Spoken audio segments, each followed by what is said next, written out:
Welcome to Energy Stew. This is Peter Roth, your host, and I'd like to ask you, how certain are you that NDEs, near-death experiences, exist? You might have had your own, and then you're pretty certain about it. But how can you believe in all kinds of esoteric things that people have experienced because they're other dimensional? And so how much proof do you need? What kind of person are you about it? Do you really live in agreement with it, or you need so much proof that it's hard to convince you? So to answer this dilemma that many people have, and then those of us who are living multidimensionally and don't know why many people don't believe us, we're going to talk with our pretty frequent guest on Energy Stew, who really is an expert about NDEs, and we'll talk about the necessity to convince people that they exist. David Suich, welcome back to Energy Stew. I'm so glad we could talk about this. Thank you, Peter. It's a joy to be back here on the show. So you must come across this often, not that we like to hear people look at us cross-eyed and go, you got to be kidding. There's no such thing. Yeah, that's a common thing. Near-death experiencers come back. I had a client via my spiritual counseling that I just heard recently, and she had had an NDE giving birth, at the hospital, and she died, and they revived her. And of course, first thing she did when she came back, she tried to explain it to the doctor. And he said, well, you just hallucinated, So how do you prove that NDEs are real? Well, the way human beings demand proof, something physical we can see or measure or touch, there is no proof. But I mean, by that same metric, there's really no proof that dreams exist. I mean, imagine if you were the only person in the world who remembered your dreams. And you tried to explain to other people, when I go to sleep, I have these other experiences and things that I do and people that I meet, these crazy things that happen. They would look at you like you're crazy. The only reason why we all believe that dreams are real is because we all have them and we all remember some. So and maybe we're all crazy. Here we are. So, in terms of proof, there really isn't. But I mean, just like a dream, when you wake up from a dream, when you're dreaming, you think your dream world is real. It's only when you wake up and you realize, oh, this is much more real. And of course, it's the same with near-death experiences. When they wake up, they leave their bodies. They say it's like waking up from a dream, and they're more real and more alive than they've ever been in their lives. I mean, the very first NDE that I heard, is his wife asked him, well, were you like a ghost? And he laughed and he said, no, I was the exact opposite of a ghost. I was more real, more alive than I've ever been in my life. So, proof, I mean, if you were in a court of law and there were 1,200 people that all testified to the same thing, that would be considered overwhelming evidence. Well, I've heard over 1,200 near-death experiences, and there's been people who've heard over 5,000, Raymond Moody and people like that. And so proof, well, it's just based on the testimonies of the people who report them. Right. And same thing with doing past life regressions or in-between life regressions, which are even more fascinating because it's kind of like an NDE, because you're out there in other dimensions in between lifetimes, and you're certainly experiencing a lot of what people who have NDEs experience.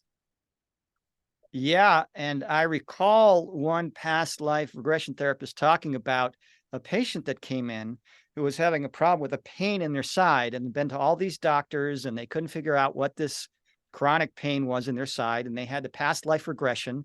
And it turned out that in another lifetime, they were a soldier, hundreds of years in the past, and they were stabbed in the side.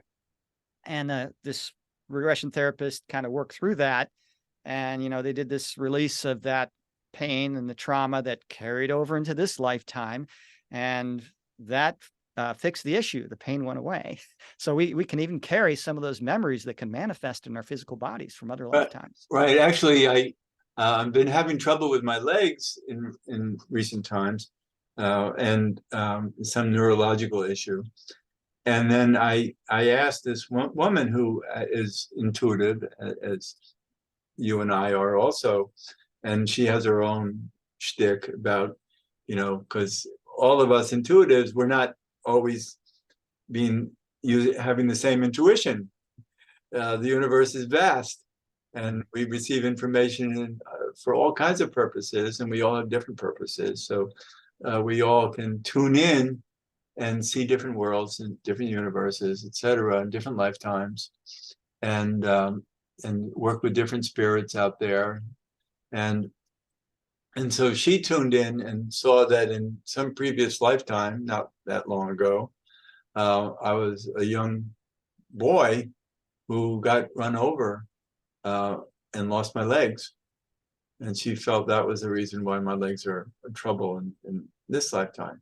And it's interesting because my whole life has been about my legs. And that's why I was a serious, dedicated, competitive runner for many years, trying to make up for that past life where I didn't have any legs. But now it's later in life, it seems to be an issue. And it's kind of interesting that it's a life that's all about legs.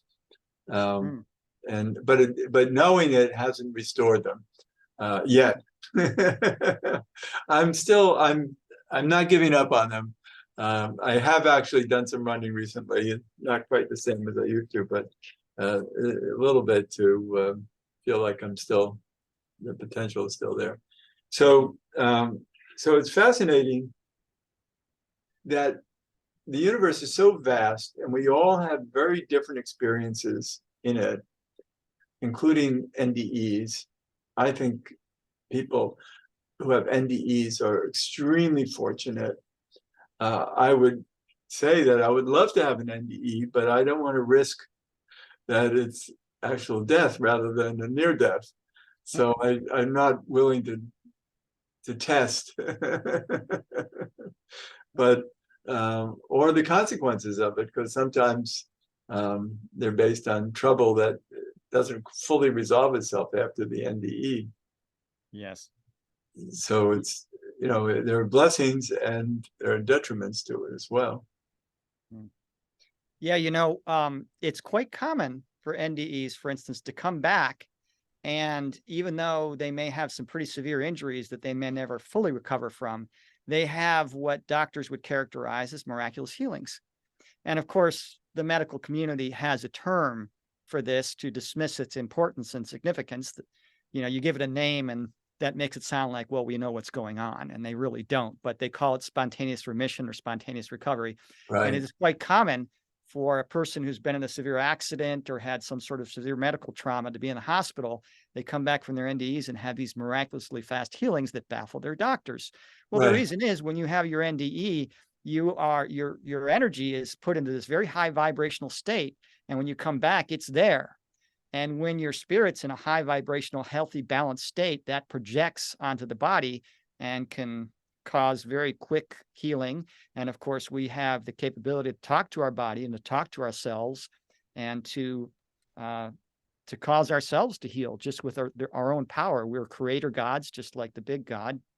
And we have the ability to change our bodies and to heal them. What you described actually did happen to one of my closest friends.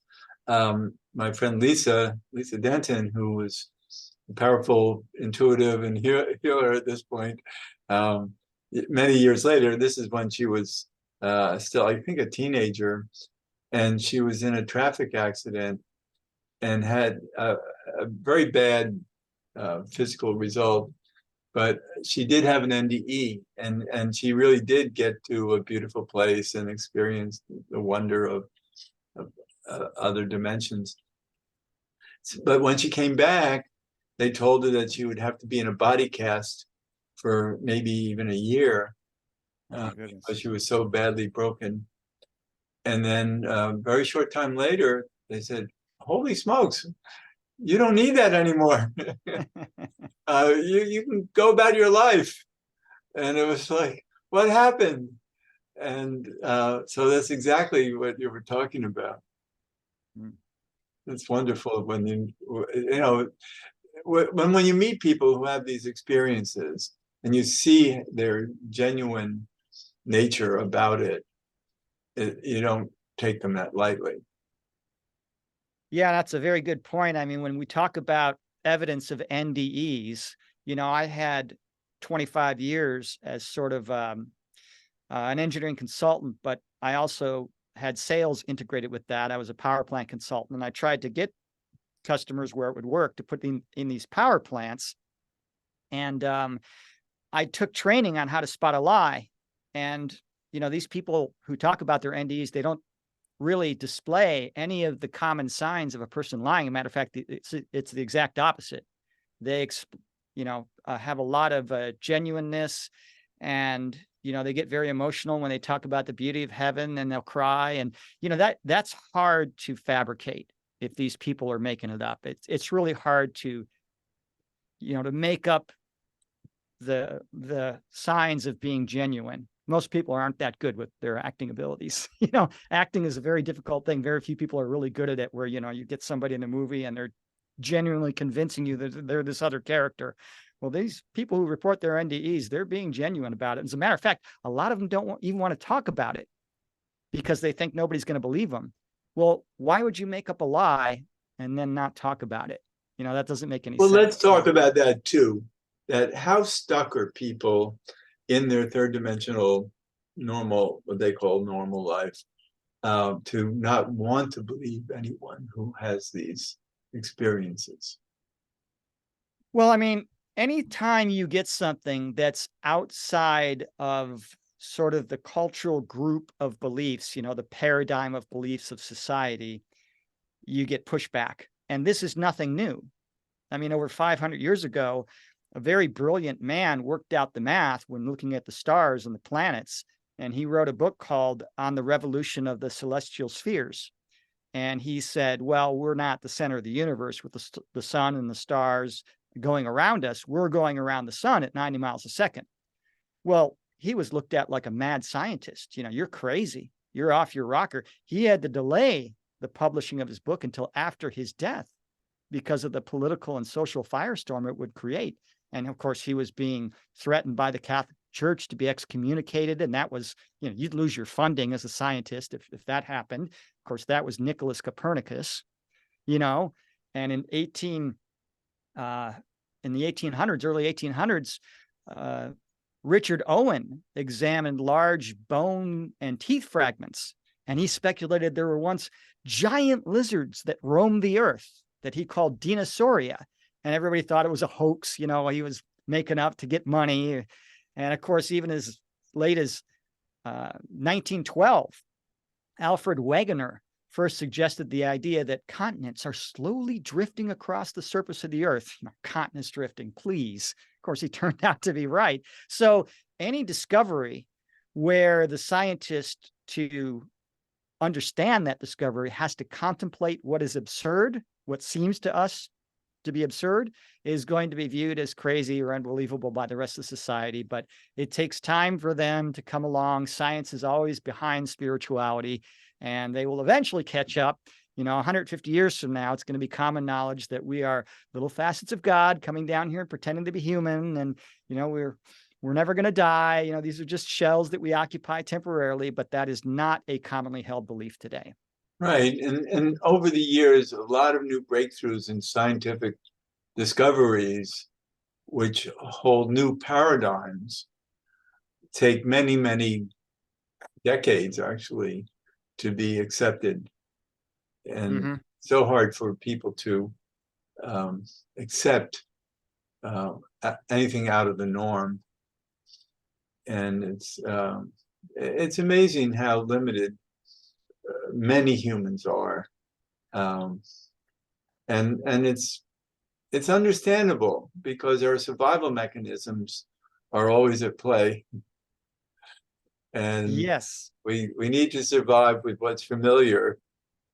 And if you introduce, and I wonder what it is about us personalities that are breaking new territory, exploring the unknown, that frightens others and carries such disaffection in the world. Well, I think you hit the nail on the head, when you said about these experiences being so unbelievable and our survival mechanism. I think it's part of the survival mechanism, because if you think about it, we don't have, sharp claws or, big teeth. We're not nearly as strong as like an ape or something like that. We became the dominant species on the planet because we cooperate with each other. We're a community. It's in our DNA to help each other, to be a community, to be our brother's keeper.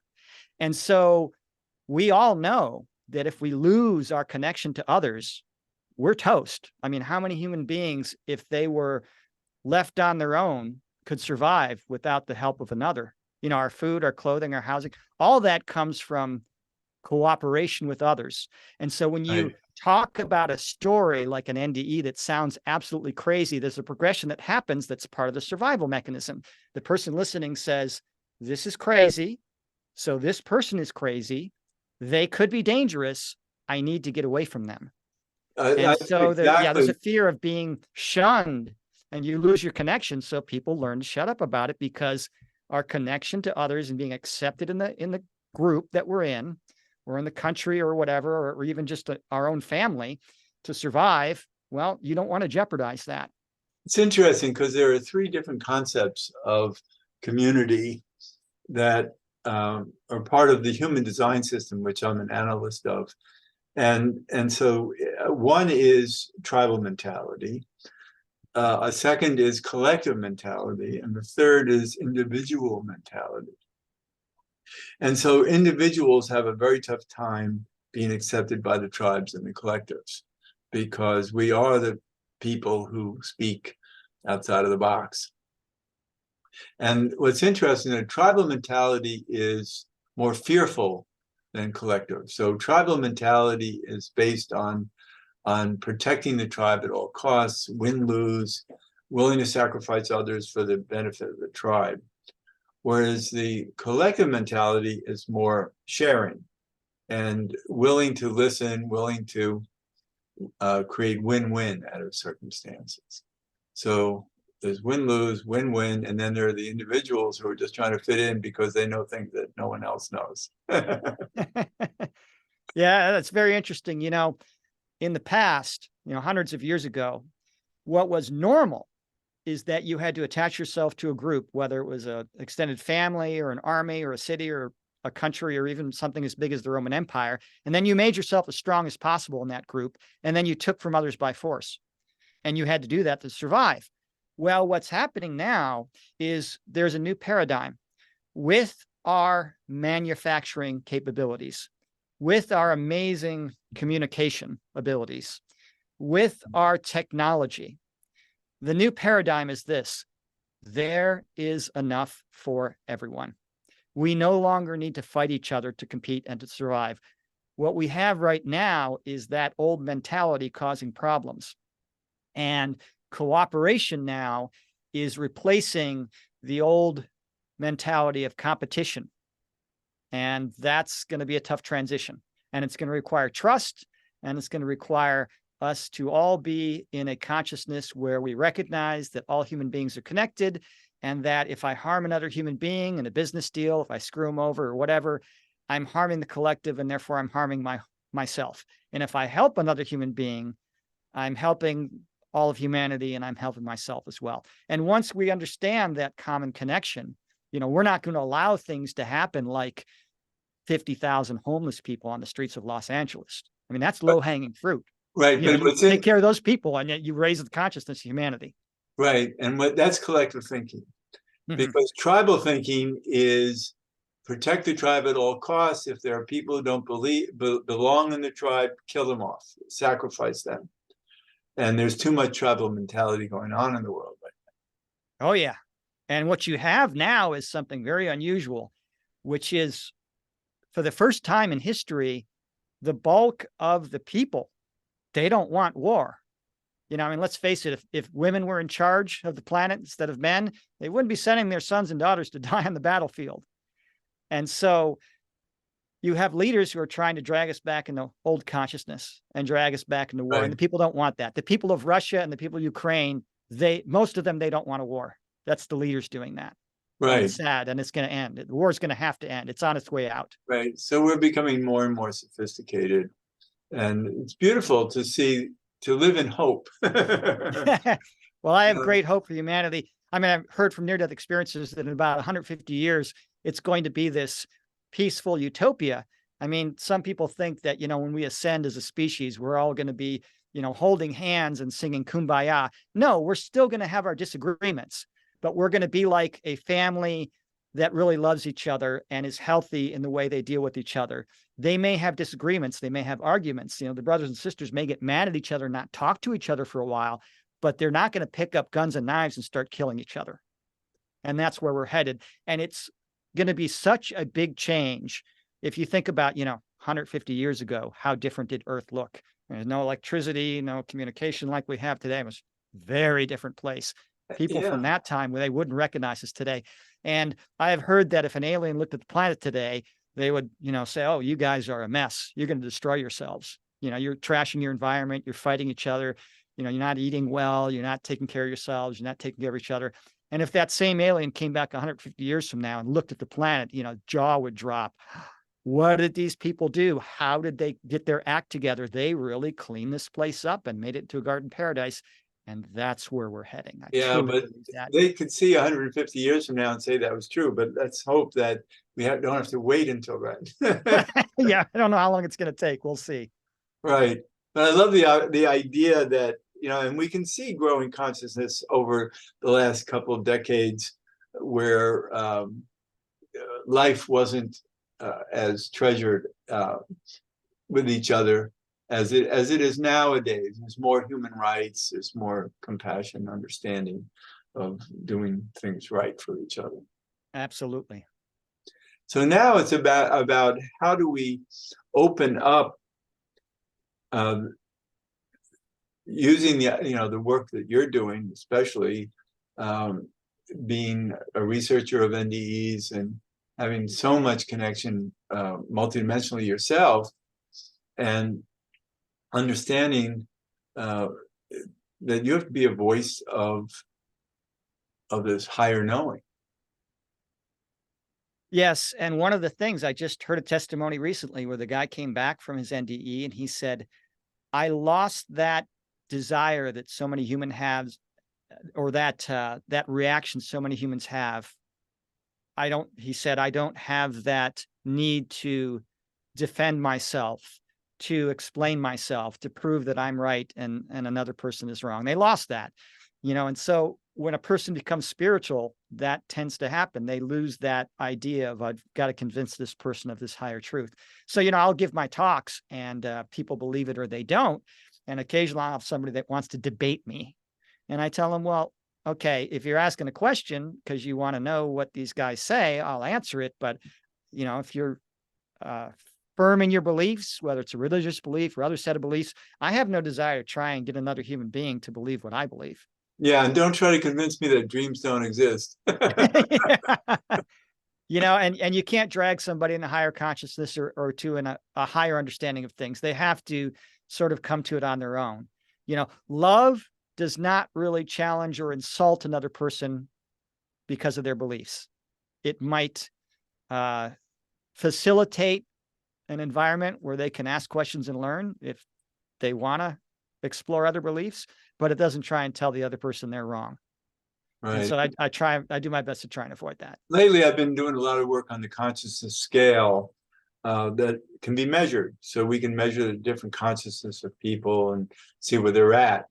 And what I find is that, or even what I learned recently from my focused life force energy friends who are experts at consciousness levels, that the consciousness of the whole planet on a scale of 1 to 1,000 is at 190. That's the general consciousness of the population. And many of us are well over that. Many people are 300 range, 400 range, and a few people are in the 500 range. And that, to go higher than that is very unusual. But it's understandable if the norm is 190, that we can understand it. So if we can measure, I like to measure the consciousness of different people I'm talking with, not in front of them, but on my own, and I know the level that I'm talking to, then I'm more compassionate and accepting that they can't grasp things that other people can grasp. Yeah, I've heard from heaven that in terms of our spiritual maturity, we are about at the level of a 2-year-old. We're just learning not to hit the other kids in the sandbox. And so we're just turning this corner where we're starting to learn not to fight each other, to be considerate and kind of others and that kind of thing. That's a good way to say that. So we're getting close to the end of the show, and you're such a fascinating guy that people will probably want to know more about you and what you're doing. So how can they do that?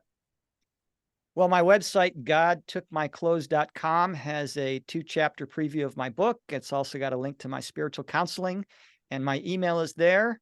And I do have a discount program for financial hardship for spiritual counseling.